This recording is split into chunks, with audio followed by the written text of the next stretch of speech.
Hello everyone, welcome back to proxy Gyan. मेरा नाम शबाज है दोस्तों। उम्मीद करता हूँ आप सब अच्छे होंगे। तो आज का जो हमारा टॉपिक है which is very important related to racism, क्योंकि आज ही की न्यूज़ है कि डेरिक चौविन को अभी उनका जो ट्रायल है वो बिगिन हो रहा है आज के तारीख से। डेरिक चौविन आप सभी लोग जानते हैं, जिनको चार्ज किया गया था जॉर्ज फ्लॉयड के मर्डर में।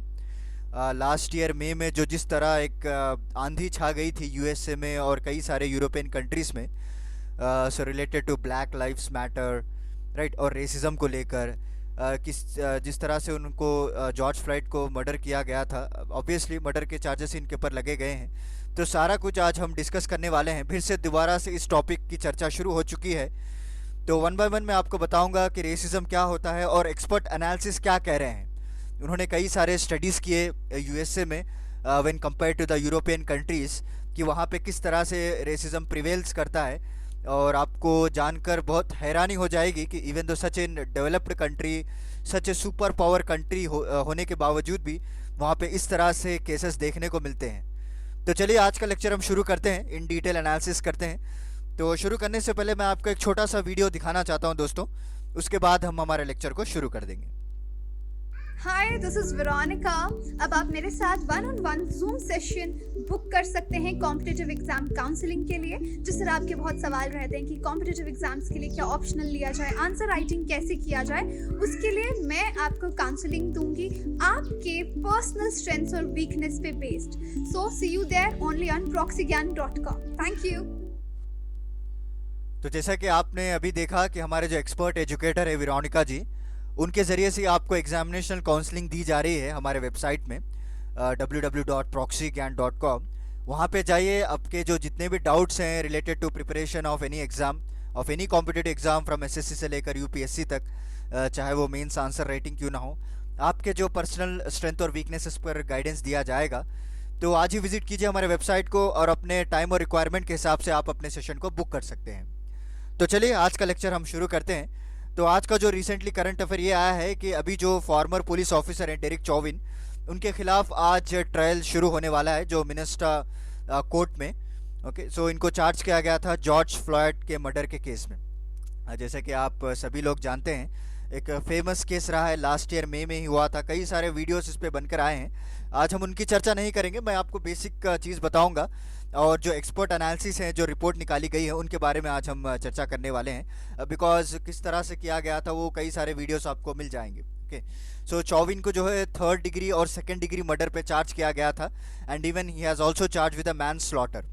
क्योंकि जॉर्ज फ्लॉयड का अगर आपने देखा होगा, कई सारे सोशल मीडिया में उनके वीडियोस भी रिलीज़ किए गए थे। So he is saying in the video कि that I can't breathe. Okay, तो उतनी बुरी तरह उनको जो है मर्डर किया गया था।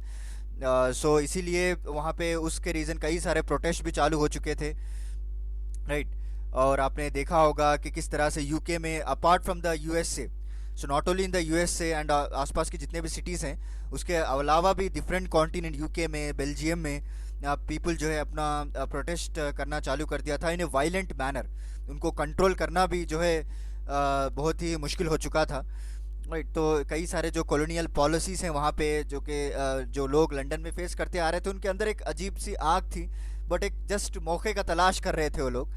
जैसे ही मौका मिल गया, उसके बाद ये लोग सारा कुछ फिर बाहर उभर के आ गए। वो कहते हैं ना, जब लावा जो अंदर पहाड़ के अंदर जब फिलअप हो जाता है तो एकदम से बाहर आ जाता है। तो इसी तरह जो ब्लैक लाइव्स मैटर जो मूवमेंट था 2013 में एक्चुअली स्टार्ट हुआ था ये, तो दोबारा से इसको फिर फायर मिल चुकी थी डेथ ऑफ जॉर्ज फ्लॉयड के बाद। ओके, कई सारे कंट्रीज आपस में सपोर्ट करने लगे कि ताकि इस वायलेंट कॉलोनियल हिस्ट्रीज को जो है रिड्यूस किया जाए। So even though such a powerful country होने के बावजूद भी, सच एन एजुकेटेड कंट्री होने के बावजूद भी, इस तरह से जो है केसेस सामने आना एक बड़ी चिंताजनक बात है। तो वहाँ पे कहीं ना कहीं उनके हैबिटेट में, उनके थिंकिंग में, या फिर उनके प्रैक्टिसेस में आपको देखना पड़ेगा दोस्तों कि कहीं ना कहीं वहाँ पे लैकिंग है बिहाइंड। ओके, अगर इस तरह से अगर जनरेशन आगे बढ़ता रहा तो आने वाले बच्चों में भी इसी तरह के फीलिंग्स डेवलप हो जाएंगे, चाहे उनके कॉलेजेस में लेकर, चाहे उनके स्कूल्स में लेकर, राइट। वो लोग डिस्क्रिमिनेट करना शुरू कर देंगे अगेंस्ट ब्लैक। ओके, कई सालों से चलता आ रहा है। अगर अब जो लाइक माइंडेड जो है, या फिर ओपन माइंडेड हम कह सकते हैं, अगर ये लोग आगे बढ़कर इस चीज़ को नहीं रोकेंगे तो आगे चलकर बहुत प्रभाव पड़ने वाला है। तो लेट्स मूव ऑन। तो प्रोटेस्ट की बात करें तो जिस तरह से आप सभी लोग जानते हैं, जॉर्ज फ्लॉयड के बाद कई सारे प्रोटेस्ट चले और लॉ इन्फोर्समेंट एजेंसीज के पर उंगलियां उठाए गए कि किस तरह से आप जो है अफ्रीकन और अमेरिकन माइनॉरिटीज़ को अलग अलग करते हैं। ओके, क्योंकि रेशियली आप पुलिस को ड्रिवन करते हैं, क्योंकि जैसे ही वो लोग ब्लैक आदमी को या फिर कोई काले इंसान को देखते हैं तो they will think that he is a criminal. Okay, ये लोग ड्रग का धंधा करते हैं या क्रिमिनल एक्टिविटीज़ करते हैं या इलीगल एक्टिविटीज़ इस तरह से वहाँ के पुलिस में अगर इस तरह सा इमेज फॉर्म हो जाए तो आम पब्लिक के लिए तो कुछ भी नहीं है। ओके, सो वहाँ north America, Australia, Europe, Africa, ये कई सारे लोग जो है डेमोन्स्ट्रेशन करते रहते हैं, लंदन में, बर्लिन में, ऑकलैंड में, राइट। ये सारे पुलिसों के खिलाफ कि इस चीज़ को रोका जाए, राइट। और ब्लैक लाइव्स मैटर मूवमेंट भी फिर से चालू हो चुका था, क्योंकि 2013 में एक्चुअली इस मूवमेंट को लाया गया था, बिकॉज 2013 में जो एक टीनेजर थे, इनका नाम था ट्राविन मार्टिन, फ्लोरिडा में इनको शूट कर दिया गया था। ओके, तो उसके बाद से जो है ब्लैक लाइव्स मैटर जो चालू कर दिया गया था सोशल मीडिया में, एक ट्रेंडिंग मूवमेंट बन गया है। अभी भी कोई भी डिस्क्रिमिनेशन किया जाए तो लोग जो है इसी नाम का बैनर लेके उतरते हैं डेमोन्स्ट्रेशन के लिए। तो इस जो टीनेजर थे ट्रॉविन मार्टिन को बगैर किसी जांच के सिर्फ एक गुमान के तौर पर उनको शूट आउट कर दिया गया था, बट लैटर इनको पता चला कि ही इज़ इनोसेंट। ओके, अगर इसी तरह चलता रहा तो द ब्लैक लाइव्स, जितने भी ज़िंदगी है इन लोगों की, अफ्रीकन पीपल की, खतरे में है। न जाने कब कोई पुलिस वाला आकर जो है गलत इल्ज़ाम लगा दे, गलत चार्ज उन पर लगा दे और उठा के लेके चले जाए। ऐसा भी हो सकता है। In order to save this white racism people, they are going to charge this black racism people, right? So 2014 में भी इसको एक नेशनल फेम मिला था ब्लैक लाइव्स मैटर को, राइट। और उसके बाद कई सारे हमारे जो 2008 में जो हमारे ओबामा प्रेसिडेंट थे वो भी एक ब्लैक लाइफ से ही आते हैं। Okay, he is an first African American president. तो उनके बाद थोड़ा बहुत जो है एक रप्चर फीलिंग, रप्चर हीलिंग की तरह महसूस हुआ वहाँ के लोगों के बीच में, बट फंडामेंटली उन्होंने भी कुछ चेंज कर नहीं पाए फॉर कम्युनिटी के लिए। ओके, बिकॉज अगर कोई चीज़ को चेंज करना है तो आप उनके हैबिटेट को, उनके जो थिंकिंग है या फिर उनका जो सोशलिस्टिक फैक्टर्स है उनको चेंज करना पड़ेगा। चाहे प्रेसिडेंट आप कितने भी बदल लो या फिर कोई अफ्रीकन प्रेसिडेंट दोबारा से बन जाए, अगर इंस्टेड ऑफ जो बाइडन अगर कोई फिर अफ्रीकन प्रेसिडेंट बन जाता तो फिर भी कोई चेंज नहीं कर पाता, because the roots was very much damaged. Roots को जब तक हम ठीक नहीं करेंगे तब तक कोई होने वाला नहीं। ओके, तो इसी तरह चलता रहा। तो रेसिज्म के बारे में मैं आपको थोड़ा बहुत नॉलेज देना चाहता हूँ, क्योंकि सोशल एस्पेक्ट ऑफ रेसिज्म का मतलब क्या है। ये देखिए, एक सिस्टमेटिक आइडियोलॉजी है, एक कॉम्प्लेक्स सेट ऑफ बिलीव्स और प्रैक्टिसेस आप मान सकते हैं, एक दिमागी बीमारी आप बोल सकते हैं इसको, क्योंकि लोग ऐसा सोचते हैं कि जो गोरे लोग होते हैं, जो टिप टॉप दिखते हैं, जो उनके पास ज़्यादा पैसा रहता है, वो कभी भी एक हायर प्रायोरिटी को जो है उनका हक बना रहता है, rather than when compare to the black life या फिर ब्लैक पीपल या जो भी कोई लोग हैं। सो देखिए, रेसिज्म का मतलब ये नहीं है कि सिर्फ वाइट और ब्लैक के बीच में चलता है। रेसिज्म आपको रिलीजन के तौर पे चलता है, राइट, कलर के तौर पे चलता है, या फिर उसके आइडेंटिटी को लेकर, उसके पोस्ट को लेकर भी आपको रेसिज्म किया जाता है, आपको पता है, राइट।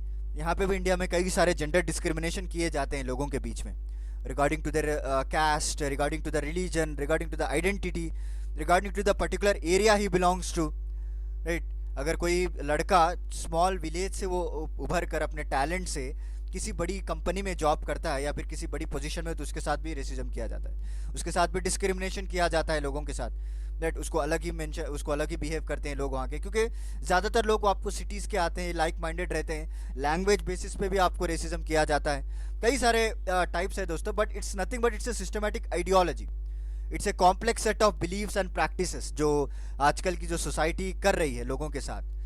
ओके, तो फर्दर ये भी इन्होंने मेंशन, एक्चुअली दो फैक्टर्स इन्होंने मेंशन किया है, कलर को लेकर, शेप को लेकर, लिप्स को लेकर, ये इसको रेसिज्म किया जाता है, और शेड फीचर्स को लेकर, जैसे मैंने आपको बताया, और इंटर जनरलिटी को लेकर भी ये लोग रेसिज्म करते हैं। ओके, सो फॉर एग्जांपल इन्होंने एग्जांपल भी दिया है कि सदर्न स्टेट्स जो अमेरिका में है, तो once declare a felon a person is disqualified from voting. Okay, जितने भी सदर्न स्टेट्स के अमेरिका हैं, जब एक बार उसको फेलोन या फिर कोई भी डिस्क्रिमिनेटरी पर्सन की तरह डिक्लेयर कर दिया जाता है तो वोटिंग से भी इसको डिस्क्वालीफाई कर दिया जाता है। ओके, समझ रहे हैं आप, क्योंकि यूनाइटेड स्टेट्स में अगर आप देखें तो blacks are more likely to go 10 times to the prison, so white से अगर आप कंपेयर करेंगे 10 गुना ज़्यादा वो लोग प्रिजन को जाते हैं। ये डेटा है, मैं आपको पर्टिकुलर डेटा बता रहा हूँ, ऐसा नहीं कि कोई भी ऑथर लिख दिया है। ये रिसर्च करके स्टडी करके इसको बनाया गया था। सो 1976 से लेकर 2019 तक जब जितने भी प्रिजन के जो प्रिजनर्स थे उनको स्टडी किया गया, तो ये पाया गया कि हर साल जो है 10 गुना ज़्यादा लोग ब्लैक्स पीपल प्रिजन को जाते हैं without any charges. They are innocent peoples, okay. वो लोग को डिफेंड करने का भी मौका नहीं मिलता है। और उनकी जो डेथ टोल है for it has also been increase from every year to 291 थे 300 तक आपको डेथ टोल भी मिल जाती है। तो ये लोग सारे फैक्ट जो छुपे हुए फैक्ट्स है दोस्तों, ये लोगों के बीच में या हर रोज़ न्यूज़ में दिखाया नहीं जाता है। अगर न्यूज़ में हर रोज़ रेसिज्म के बारे में दिखा दें तो साल भर यही न्यूज़ चलती रहेगी। तो ये लोग छुपा देते हैं, कुछ गवर्नमेंट प्रेशर की वजह से या गवर्नमेंट इन्फ्लुएंस की वजह से ये लोग छुपाना पड़ता है इनको। बट एनी हाउ, अगर ऐसे कोई इंसिडेंट चल जाए तो लोगों में जो आग है वो निकल कर तो आएगी। तो अभी जो डेरिक चौविन का ट्रायल शुरू हो चुका है, तो लेट्स होप कि उनको जो चार्जेस लगे गए हैं उनको बराबर सी सज़ा मिले, ताकि आगे चलकर कोई भी पुलिस ऑफिसर इस तरह से जो है बिहेव ना करे ब्लैक के साथ, ब्लैक पीपल के साथ, उनकी भी रेस्पेक्ट किया जाए। ओके, तो रेसिज्म इन यूएसए की बात करें तो इन्होंने कुछ थोड़ा बहुत हिस्ट्री के बारे में भी बताया है। बिकॉज जो यूएस जो स्लेवरी करता आ रहा था इन 1700s एंड 1800s को लेकर, उसके बाद कई सारे सिविल राइट्स मूवमेंट्स चले और उन्होंने उनके कामयाबी भी हुई। ऐसा नहीं है कि they are not not successful. उनका जो मूवमेंट था वो सक्सेसफुल भी रहा है फॉर डिग्निटी, इक्वालिटी और सिस्टमेटिक जो डिस्क्रिमिनेशन जो वायलेंस के अगेंस्ट था। बट एनी हाउ उसके बावजूद भी अभी भी ओपन डिस्क्रिमिनेशन की अलावा they are going to do this hidden discrimination. Okay, इन्होंने दूसरा तरीका चुन लिया है अभी, बिकॉज ओपन डिस्क्रिमिनेशन करेंगे तो ऑब्वियसली उनको सज़ा मिलेगी ही। जितने भी इंटरनेशनल ऑर्गेनाइजेशन है ह्यूमन राइट्स के, प्रॉपरली इसके ऊपर चार्ज किया जाएगा। तो इसलिए ये क्या कर रहे हैं लोग, हिडन और सिस्टमैटिक डिस्क्रिमिनेशन कर रहे हैं। सिस्टमैटिक डिस्क्रिमिनेशन का मतलब क्या है कि कोई शक के बेसिस पर अरेस्ट कर रहा है या किसी को इनोसेंट पीपल जो ब्लैक पीपल है उनके ऊपर चार्जेस लगा कर अरेस्ट कर रहे हैं, क्योंकि प्रॉपरली सबूत रहता है उनके पास। यहाँ पे इसको देखा गया था, यहाँ पे कोई सारे झूठे सीसीटीवी फुटेज लाकर इनको अरेस्ट किया जा रहा है। ये सारा कुछ आपको हिडन और सिस्टमैटिक डिस्क्रिमिनेशन है। ओके, तो ये रेडिकलाइज जो क्रिमिनल सिस्टम जो चल रहा है अभी भी एक अनफेयर एडवांटेज दे रहा है दोस्तों फॉर द वाइट्स। ओके, और डिसएडवांटेज ऑब्वियसली होता है। एक जाति को अगर एडवांटेज हो तो वो क्यों ना छोड़ेगा। ओके, तो हमेशा से चाहता है कि हम लोग को एडवांटेज मिले, उनको लोग डिसएडवांटेज मिले, चाहे वो मेरिट्स में लेकर या फिर नौकरी में लेकर, जॉब्स में लेकर। ऑब्वियसली चलता तो रहता है इसी तरह। सो अभी इस रेसिज्म को जो यूएसए में चलता आ रहा है उसको हम जो उसके हैबिट्स में, प्रैक्टिसेस में, उनके जो सोशल स्ट्रक्चर है, उनकी जो आइडियोलॉजिकल थिंकिंग है, उसको निकालना अभी बाकी है। अभी ऐसी कई सारे जो है मूवमेंट्स चलना ज़रूरी है ताकि इस सारे गंदगी को हम जो रेसिज्म से दिमाग से निकाल सकें। तो अभी जो मेन पॉइंट है जो मैं आपको बताना चाहता हूँ, अब आपको समझ में आ जाएगा, क्योंकि आज का जो आर्टिकल में छापा गया था एक्सपर्ट एनालिसिस ऑन रेसिज्म, कि किस तरह यूएसए में रेसिज्म को फॉलो किया जाता है, उनके खिलाफ आवाज़ उठाने के लिए किस तरह से वो लोग बुरा बर्ताव करते हैं ब्लैक पीपल के साथ। तो सारा कुछ इन्होंने 5 पॉइंट्स में डिस्क्राइब किया है। ये वेरी इंपॉर्टेंट टॉपिक है आज के लेक्चर का। तो ये समझ में आने के लिए मैंने थोड़े बहुत बेसिक्स आपको बता दिए, क्योंकि तो it has happen more than almost 1 year हो चुका है। अभी मई में 1 ईयर हो जाएगा। तो अभी चलकर वहाँ पे ट्रायल शुरू हो रहे हैं, तो इट्स वेरी डिलेड नाउ। तो इसीलिए मैंने थोड़ा बहुत बेसिक्स आपको बता दिया। बट ये जो मैं डाटा आपको बताने जा रहा हूँ, it's very important for the examination point of view. इस बार अगर आपको मेंस में अगर पूछ लें, क्योंकि दोबारा से न्यूज़ में आ चुका है ट्रायल की वजह से, तो आप इस पर्टिकुलर डाटा को मेंशन कर सकते हैं अगेंस्ट रेसिज्म। अगर आप एस्से लिख रहे हैं या इंटरव्यू में आपको कोई बताना है, तो you can use this points. तो फर्स्ट पॉइंट इन्होंने बताया कि police violence is the top cause of death for black women. Okay, ऐसा नहीं है कि लोग नेचुरल डेथ मर रहे हैं या फिर कोई एक्सीडेंटल डेथ है, बट इनकी जो डेथ है वो पुलिस वायलेंस से ज़्यादा सबसे टॉप है। तो 2000 से जो एक स्टडी की गई थी according to the Frank Edwards, एक Rutgers school of criminal justice में एक काम करते हैं, तो उनके द्वारा एक स्टडी की गई थी दोस्तों। तो हर साल, कैन यू इमेजिन, हर साल 1000 से लेकर 1200 जो लोग हैं ब्लैक पीपल, उनको मारा जाता है भाई fatal encounters in the sense झूठे एनकाउंटर्स में। ओके, कोई झूठा चार्ज लगा देते हैं इन लोगों के पर। Okay, they will release from the prison and they will shot down by the police. Can you imagine, it's not 100, it's not 50, it's not 10, it's 1000 to 1200 people who are going to kill। और police violence जो है 6th leading काज माना जाता है death का for young people. जैसे कि आपने देखा होगा 2014 में भी जो ट्रैविन मार्टिन को शूट आउट किया गया था, तो इसी तरह एक 6th लीडिंग काज है इनका फॉर यंग मेन को शूट डाउन करने के लिए, after accident, suicide, homicide, heart disease. उसके बाद जो 6 नंबर पे पुलिस केसेस आ रहे हैं। सो इतना ब्रुटैलिटी जो है किया जा रहा है, बिकॉज अगर आप देखें तो 1 in 1000 ब्लैक मैन और boys are killed by the police.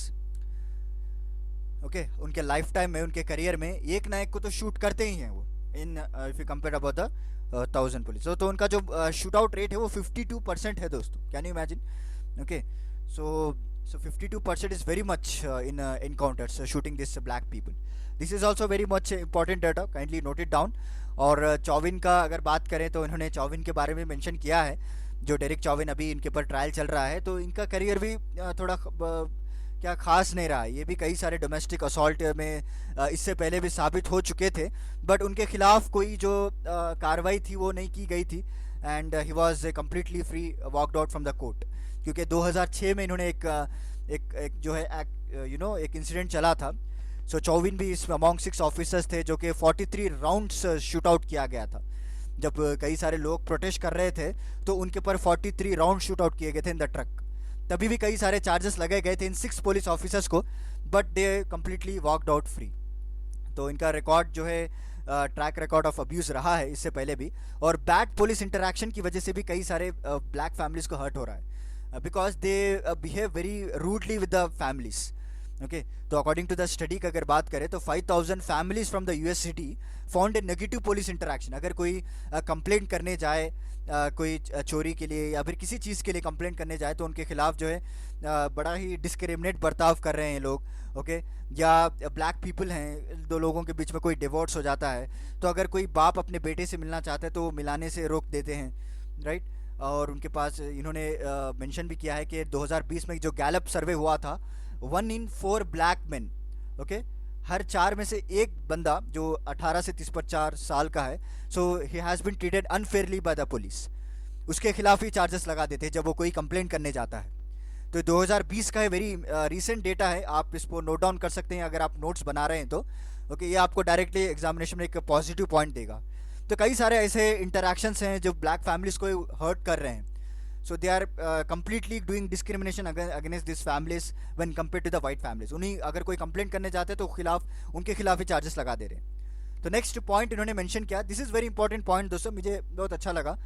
This happen for less in Europe, because जो फैटल शूटिंग की जाती है, जो बगैर किसी जांच के, बगैर किसी इंक्वायरी के जो शूट कर दिया जाता है लोगों के पर, तो अगर उनको स्टडी के ये पता चला है कि European countries are the very best when compare to this American, because American police जो 18 टाइम्स और मोर देन लीथल वेपन्स, जो लीथल वेपन्स, जो गन्स को यूज़ किया जाता है, so 18 times more than the Danish police. Okay, और इन्होंने ये भी बताया कि 100 times more lethal than Finnish police, जो फिनलैंड के हैं।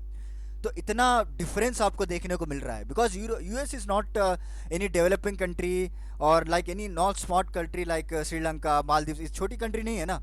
तो इसके इतना डेवलप होने के बावजूद भी ऐसे सारे इंसिडेंट्स चलना और इतना जो अपना लीथल वेपन से इतने गुना ज़्यादा यूज़ करना, it's very dangerous point and dangerous thing for the black people living over there. तो this is also very important point. Okay, because वहाँ पे जो है अगर कोई बंदा लीथल वेपन ले रहा है, ओके, कोई गन्स ले रहा है, तो it's very easy to acquire that. Okay, और उनको सिर्फ रीज़न देना पड़ता है कि मेरी जान को ख़तरा है, तो इसीलिए मैं वहाँ पे वेपन्स यूज़ कर रहा हूँ। तो वहाँ पे कोई जांच की नहीं जाएगी उनके खिलाफ, या प्रॉपर उनको मेंटेनेंस में नहीं रखा जाएगा, निगरानी में नहीं रखा जाए, बस उनको इस रीज़न की वजह से ओके उनके ऊपर उतना फोकस नहीं करेंगे। जो आगे चलकर वो क्या कर सकता है, राइट, चाहे वो वेपन्स को लेकर यूज़ करके दूसरों के खिलाफ मार भी सकता है। बट दूसरे जो कंट्रीज है, यूरोपियन कंट्रीज है, वहाँ पे प्रॉपरली जो है जांच की जाती है और उसके बाद उसके ऊपर निगरानी भी रखी जाती है अगर कोई ऐसा पुलिस ऑफिसर या कोई भी कॉमन पर्सन ऐसा लीथल वेपन्स को हायर कर रहा है। ओके, सो ये अगर आप देखें तो वेरी इंपॉर्टेंट थिंग है, यहाँ पे भी लागू करना बहुत ज़रूरी है। तो मैंने आपको यहाँ पे भी एक छोटा सा इमेज में भी दिखा दिया है। यूएसए में आप देख रहे हैं फैटल पुलिस शूटिंग्स कितने हो रहे हैं, 3.42। ओके, डेनमार्क में 0.187 और सबसे जो लीस्ट है वो इंग्लैंड एंड वेल्स में 0.016। This is also very important. बस 2-3 पॉइंट्स आप इससे याद कर लीजिए ताकि आपको सेंटेंस फॉर्मेशन में हेल्प मिल जाए। The next last most important point is American police has racist roots. जी हाँ दोस्तों, ये आज का कोई किस्सा नहीं है, क्योंकि 1700 से चला आ रहा है। जो फर्स्ट स्लेव पेट्रोल जो शुरू हुआ था साउथ कैरोलिना में, ये अपने किताब में लिखते हैं हैसेट वॉकर। तो वहाँ से आपको स्लेविज़म स्टार्ट हो चुका था। उनके खिलाफ जो है कई सारे इलीगल एक्टिविटीज़ को चार्ज कर रहे थे लोग। सस्पिशियस के तौर पर ये लोगों को घर से बाहर भी निकाला जाता था उस वक्त। Okay, this history persist today also दोस्तों। एक नेगेटिव जो स्टीरियोटाइप चलता आ रहा है ब्लैक मेन को लेकर, आज भी चलता आ रहा है। जिस तरह से आपने देखा कि जॉर्ज फ्लॉयड को किस तरह से ट्रीट किया गया था, क्योंकि without any charges, without anything, just एक गुमान के पर उनको मार भी दिया। तो होप कि हमारा अभी जो ट्रायल शुरू हुआ है आज मिनेसोटा में, तो कई सारे लोग फिर से सड़क पर आए हैं और डिमांड कर रहे हैं कि एक प्रॉपर जस्टिस मिले जॉर्ज फ्लॉयड को और कड़ी से कड़ी सज़ा दी जाए डेरिक चौविन को।